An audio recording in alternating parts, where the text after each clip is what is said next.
이 찬양은 사실 제가 이렇게 예경쌤한테 특별히 좀 부탁을 드렸습니다. 그래서 하루를 살아갈 힘, 하루의 은혜라는 찬양인데요. 오늘 우리에겐 사실 이 하루를 살아낼 수 있는 힘이 없습니다. 매일 무너지고 매일 쓰러지는 것이 오늘 우리의 현실입니다.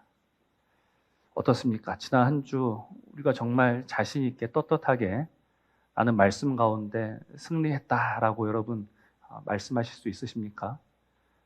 정말 승리하고자 하는 마음이 있고 정말 믿음으로 한번 살아내고자 하는 그 소원이 있긴 있지만 우리 여전히 연약하고 부족한 것을 뼈저리게 깨닫게 됩니다.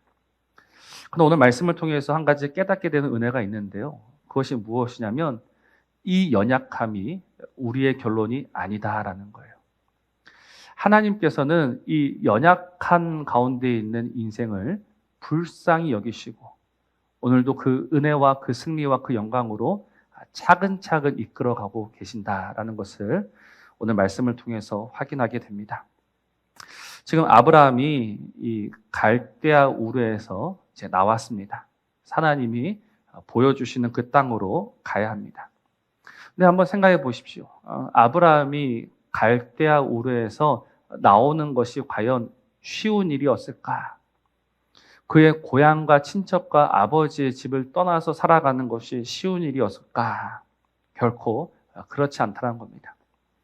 하나님이 그를 부르시어서 이제 그 믿음의 첫 걸음을 내딛긴 내딛었는데 그러나 그 걸음은 결코 쉬운 걸음은 아니었다라는 겁니다.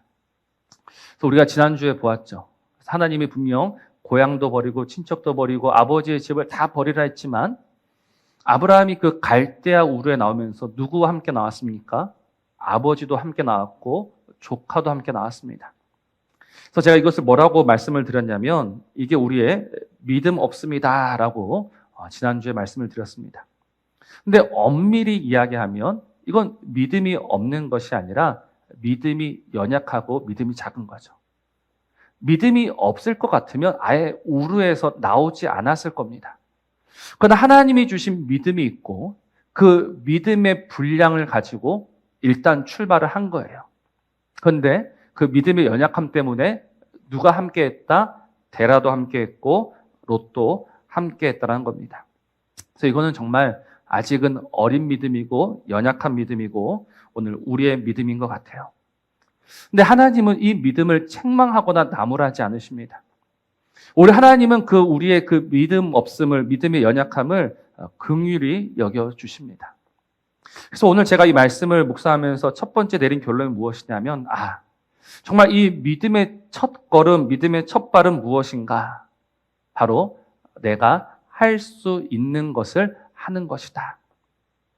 우리가 처음부터 믿음의 거인으로 살 수 없지 않습니까? 지금은 내가 내디딜 수 있는 그 작은 한 걸음을 내딛는 것이 필요하다라는 겁니다. 근데 문제가 무엇이냐면 이 믿음의 한 발, 믿음의 한 걸음도 내딛지 않는다라는 거예요. 아무것도 하지 않는 거예요.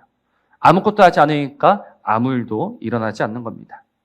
사랑하는 성도 여러분, 정말 우리의 믿음이 큰 믿음 되길 원하십니까? 우리의 믿음이 자라나길 원하십니까? 그렇다면 지금 내가 할 수 있는 것, 그것만 하시면 됩니다. 내가 할 수 있는 것이 내가 아직은 아버지의 집을 버리지 못하겠고 그러나 갈대아 우르를 떠나는 것을 할 수 있겠다. 그러면 그것만 하면 되는 거예요. 일단은요. 그런데 오늘 우리의 삶 속에서 정말 우리에게 주어진 그 믿음의 한 걸음이 무엇일까? 이것을 한번 고민해 보셨으면 좋겠습니다. 지금 내가 할 수 있는 것이 무엇일까? 지금 나의 믿음 가지고 할 수 있는 것이 무엇일까? 그래서 오늘 우리가 무엇을 할 수 있을까를 고민해 보다가 결국 우리는 지금 무엇을 할 수 있느냐? 하나님의 말씀은 읽을 수 있는 거예요. 그렇지 않습니까? 우리가 이 하나님의 말씀 가지고 나가서 싸우고 부딪히고 이겨라 그게 아닙니다. 정말 우리가 그 믿음의 첫 걸음으로 믿음의 첫 단계로 하나님의 말씀을 읽었으면 좋겠어요. 그래서 우리가 내일부터 성경 통독을 시작하려고 합니다. 근데 이 성경 통독을 준비하는데 약간 서글픈 마음이 조금 들어요. 어떻게 하면 이제 성도님들하고 함께 성경을 읽을 수 있을까? 조를 짤까? 아니면 뭐 매일 온라인으로 점검을 할까?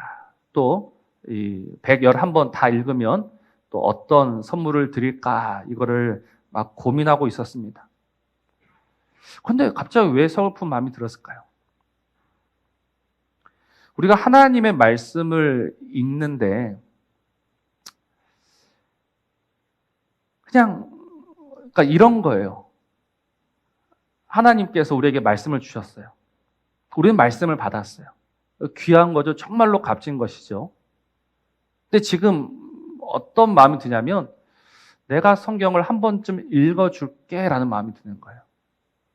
하나님이 오히려 그래, 네가 읽어줘서 고맙다. 지금 분위기가 그렇게 되어가고 있지 않습니까? 아니, 하나님의 말씀을 주셔서 우리가 감사함으로 받아서 읽어야 되는데 그렇게커녕 읽지 않아요.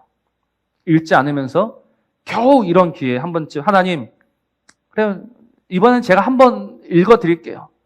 다 읽으면 상도 주시고 복도 주시고 그렇게 해주시면 좋겠어요 라고 말하는 것 같습니다. 여러분, 성경을 읽는 것은 특별한 일입니까? 당연한 일입니까?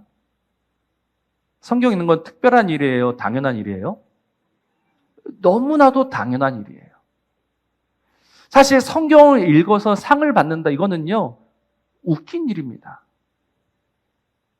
성경 읽을 일은 상 받을 일이 아니고 당연한 일이에요. 오늘 우리가 이 믿음, 이 연약한 믿음, 작은 믿음 가지고 하나님의 말씀을 읽는 거는요 시작이고 정말 우리가 마땅히 해야 되는 거예요. 그런데 이걸 아무것도 하지 않으면서 내 믿음이 자라가길 원한다? 그럴 수는 없는 겁니다. 사랑하는 성도 여러분, 지금 나의 이 작은 믿음 가지고, 나의 부족한 믿음 가지고 내가 할 수 있는 것부터 했으면 좋겠어요. 하나님의 말씀을 읽고 예배에 목숨을 걸고 기도하고. 그래서 여러분한테 멀리 나가서 선교하라 요구하지도 않습니다. 정말 이 순교자의 각오로 살아가라고 말씀드리지도 않습니다. 그건 우리가 할 수 없는 거예요, 지금은요. 근데 지금 내가 할 수 있는 것, 하나님이 주신 말씀을 읽고 하나님 허락하신 이 예배를 전심으로 올려드리면서 하나님께 기도하며 살아갈 수 있는 것, 여러분 할 수 있잖아요. 그러니 이 작은 것부터, 이 연약한 것부터 시작하셔야지만 결국 믿음의 거인이 되고 믿음의 장성한 사람, 그래서 우리의 목표인 그리스도를 닮은 사람이 되는 겁니다. 그러니 제가 앞에서 제발 읽으십시오라고 부탁하기 전에 여러분들이 기쁨으로, 감사함으로 나에게 주어진 그 믿음의 역할들을 잘 감당해내시기를 부탁을 드립니다. 내일부터 읽으실 건가요? 아멘 하셨습니다. 그래서 우리가 정말 이 작은 시도를 통해서 우리의 믿음이 큰 믿음 되기를 우리 주의 이름으로 축복합니다. 그러면 이제 그 다음에 하나님께서 하시는 일이 있습니다.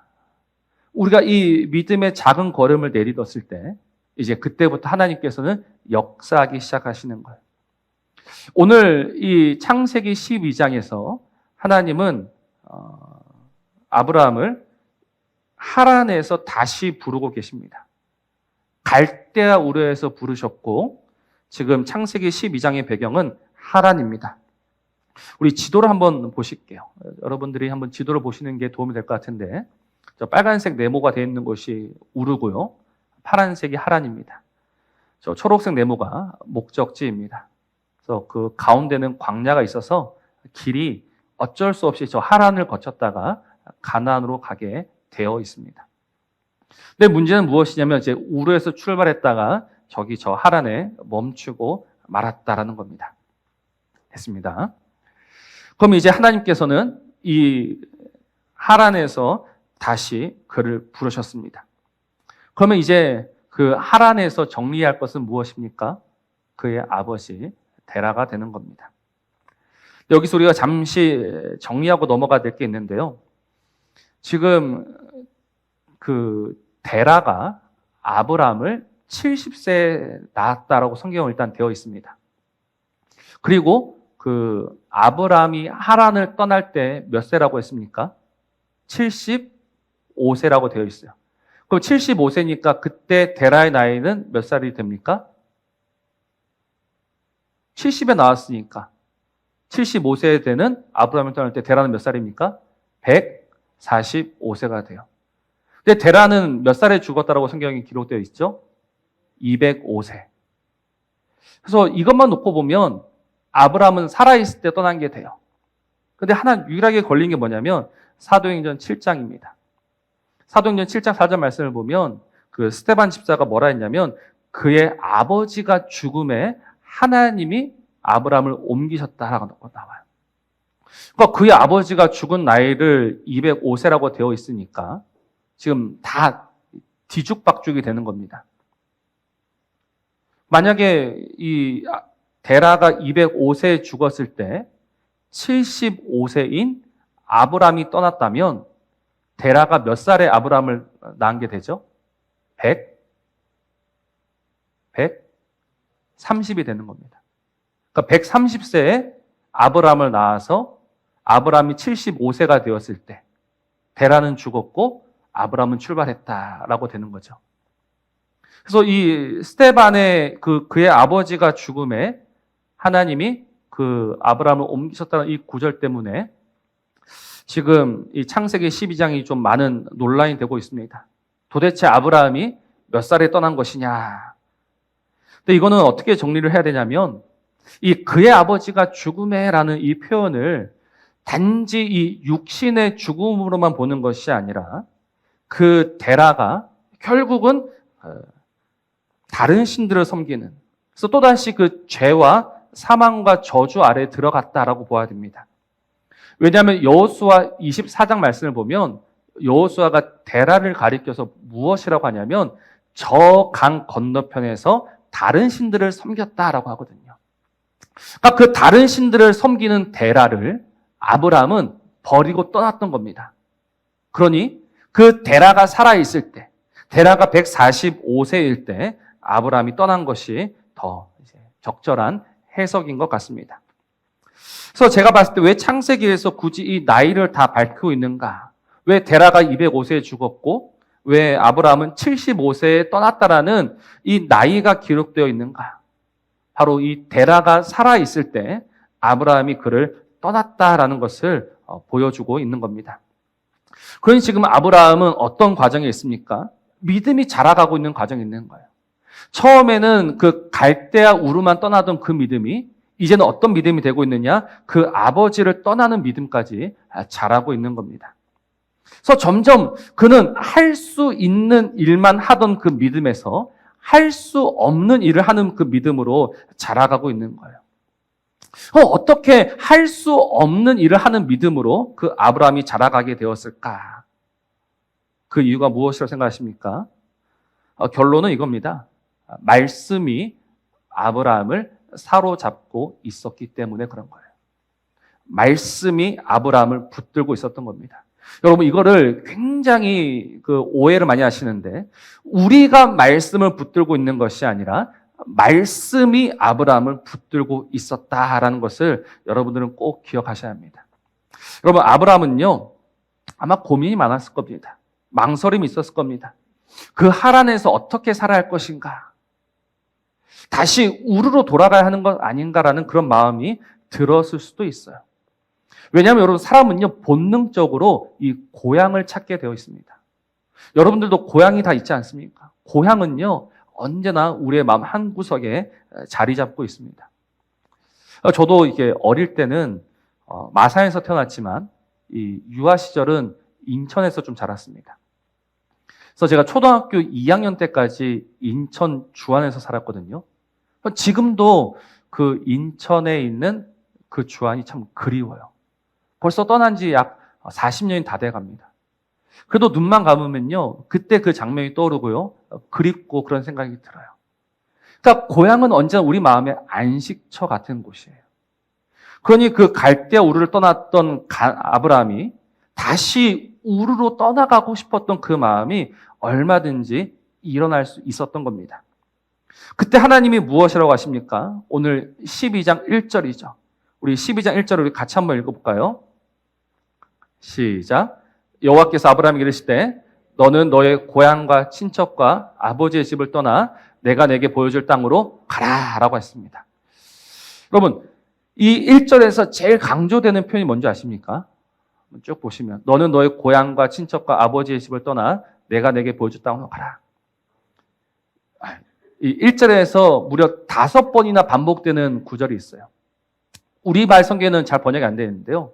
이 너라는 표현이 5번 나옵니다. 너는 너의 고향과 너의 친척과 너의 아버지 집을 떠나서 내가 너에게 보여준 땅으로 가라. 그러니까 하나님은 계속해서 아브람을 부르고 계시는 거예요. 말씀으로 끊임없이 그를 찌르고 계시는 거죠. 그 말씀으로 계속해서 그 잠들어 있는 아브람을 깨우고 계시는 겁니다. 그래서 이 말씀 속에서 아브람은 드디어 자신을 보게 됩니다. 하나님의 그 말씀을 보면서 사실은 아무것도 버리지 못한, 버린 것 같지만 아무것도 버리지 못한 자신을 보게 되는 거예요. 떠난 것 같고 버린 것 같지만, 그러니까 지금 아브람은 어디에 머물러 있습니까? 우르가 아니라 하란에 머물러 있습니다. 여러분, 우르가 아니라 하란에 머물러 있다는 게 무슨 의미일 것 같아요? 떠난 겁니까? 떠나지 않은 겁니까? 떠난 거예요? 떠나지 않은 거예요? 떠나지 않은 거예요. 물론 갈대아 우르에서는 떠났습니다. 그리고 가나안으로 가고 있는데 하란에 멈추고 말았어요. 하란에 멈췄다는 게 무엇을 의미합니까? 떠나지 않은 거예요. 버린 게 없는 거예요. 달라진 게 없는 거예요.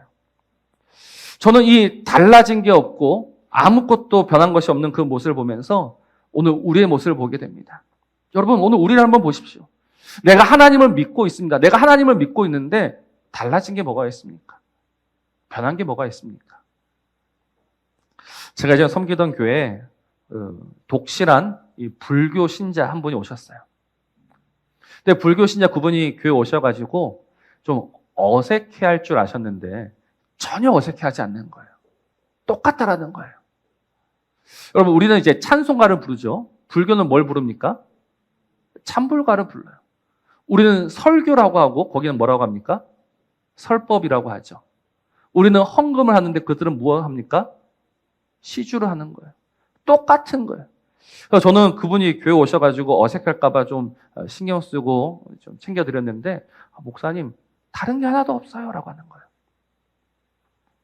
그 다른 게 하나도 없다라는 말을 듣는데 마음이 덜컥했습니다. 여러분, 다른 게 있어야 됩니까? 없어야 됩니까? 있어야 돼요.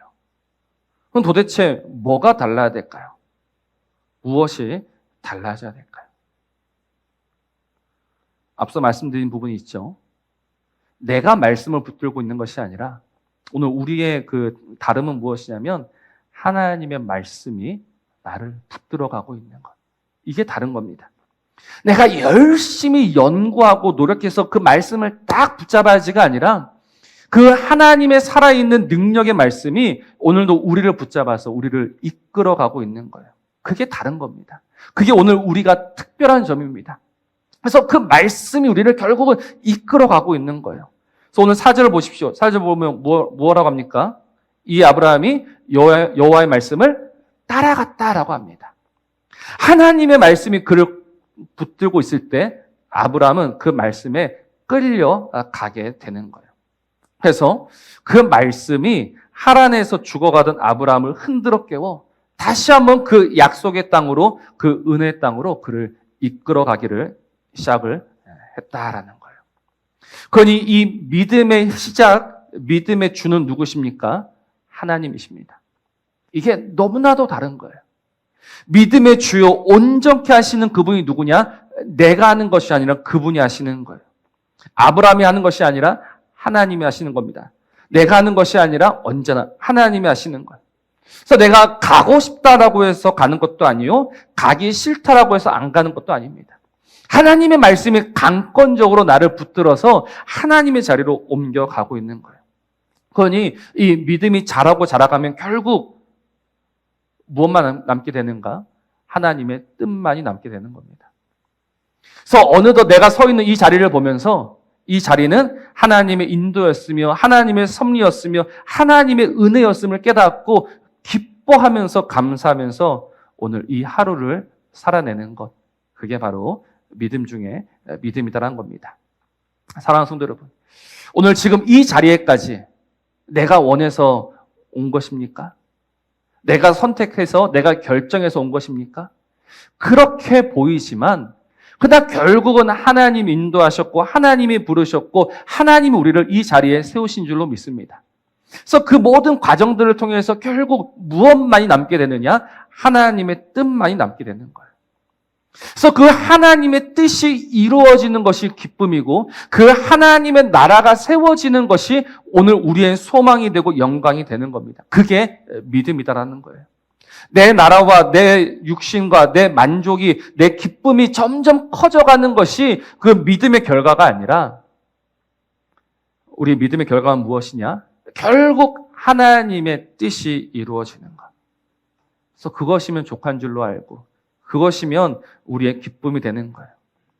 그래서 사도 바울은 고린도후서 12장 9절에서 이렇게 고백합니다. 고린도후서 12장 9절 말씀을 보면 내 능력이 약한 데서 온전해짐이라 하신지라. 그러므로 도리어 크게 기뻐하였다라고 합니다. 도리어 크게 기뻐하였다. 바울은 약해요. 바울은 부족해요. 그래서 간절히 기도했습니다. 근데 하나님이 그 약함과 그 부족함을 바꿔주시는 것이 아니라 야, 그것이면 충분해라고 하시는 거예요. 왜 그것이면 충분합니까? 하나님의 뜻이 이루어지니까. 그래서 도리어 크게 기뻐했다. 도리어 크게 기뻐했다. 지금까지 나의 기쁨이 무엇이었을까? 지금까지 내 만족이 무엇이었을까? 믿음이 없을 때는 내가 잘 먹고 잘 사는 것. 이게 전부였어요. 그러나 하나님이 믿음을 주시어서 그 말씀이 우리를 사로잡아서 그 하나님의 뜻이 이루어지는 곳으로 우리를 잡아가는데 처음엔 그게 힘들어 보이고 슬퍼 보이고 어려워 보이지만 결국 그게 기쁨이요, 감사요, 찬송이 되는 줄로 믿으시기를 바랍니다. 그래서 이 하나님의 인도하심이 참 어떻게 우리를 인도해 가실지 잘 모르겠어요. 지난주에 한 소식을 들었습니다. 제 친구 목사님이 정말 이 김해에서 목회를 너무너무 잘하고 있었는데 갑자기 부산으로 임지를 이동하게 되었어요. 부산으로 임지를 이동하는 가운데 여러 가지 소문들이 들립니다. 대부분 안 좋은 소문들이에요. 결국 그 교회가 커지다 보니 저 부산에 있는 대형 교회에서 스카우트해서 가는구나. 근데 알고 보면 그렇지 않거든요.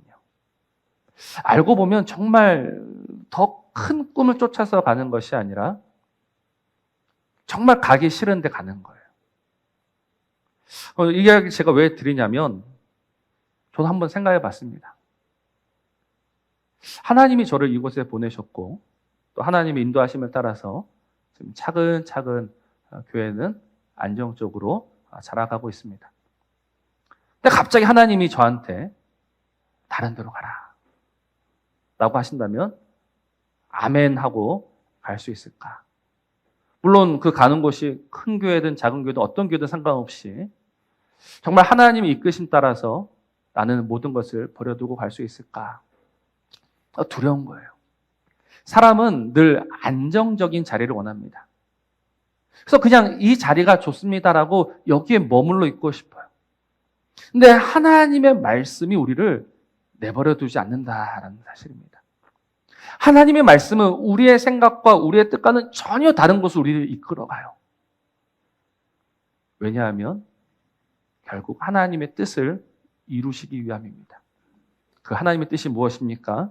오늘 2절과 3절에 나오는 겁니다. 우리가 이 말씀을 우리가 다음 주에 다시 한번 살펴볼 건데요. 하나님이 궁극적으로 아브라함을 그 가나안으로 데려가시는 이유가 무엇입니까? 왜 굳이 그 갈대아 우르에서 잘 살고 있는 아브라함에게 믿음을 주시어서 그를 데려가십니까? 하나님의 뜻을 이루기 위함입니다. 그 하나님의 뜻은 2절과 3절에 나오죠. 구원과 회복입니다. 그 아브라함으로 말미암아 하나님의 복이 이 땅 가운데 임하기를 원하시는 거예요.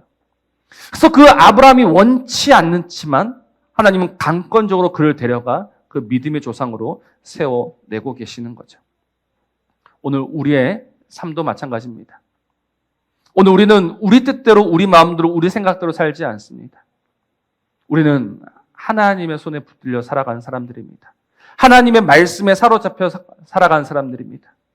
내가 하고 싶다고 해서 하는 것도 아니고 내가 하기 싫다고 해서 하는 것도 아니고 오직 하나님의 그 선하시고 미쁘신 뜻을 이룸에 있어서 내 삶이 드려진다면 그것이면 기쁨이고 그것이면 족한 줄로 알고 오늘 우리는 이 자리에 나와 있는 겁니다. 앞으로 그 하나님이 우리를 언제 어느 자리로 어떻게 인도해 가실지는 모르겠습니다. 그러나 그 하나님이 우리에게 믿음을 주시고 우리에게 말씀을 주시어서 그 하나님의 선하신 뜻으로 그 하나님의 완전하신 뜻으로 우리를 인도해 가실 겁니다. 데려가실 겁니다. 그때 끌려가십시오. 그때 따라가십시오. 그때 그 하나님 인도하심을 거절하면서 하나님의 뜻을 막아서는 자가 아니라 그 하나님의 뜻을 이루는 것, 그것이면 내 삶의 이유고 목적이고 정말 이것이면 충분한 줄로 믿고 그렇게 내 삶을 즐거이 내어드리는 큰 믿음을 가진 저와 여러분 되시기를 주의 이름으로 축복합니다. 그래서 이 믿음 때문에 우리의 삶이 정말 하나님께 온전히 드려지게 되기를 주의 이름으로 축복합니다. 우리 말씀을 기억하시면서 우리 주님의 손에 우리의 삶을 맡겨드리면서 우리 함께 고백했으면 좋겠습니다. 내 모든 삶을 맡겨드립니다. 하나님 이 고백을 받아 주옵소서.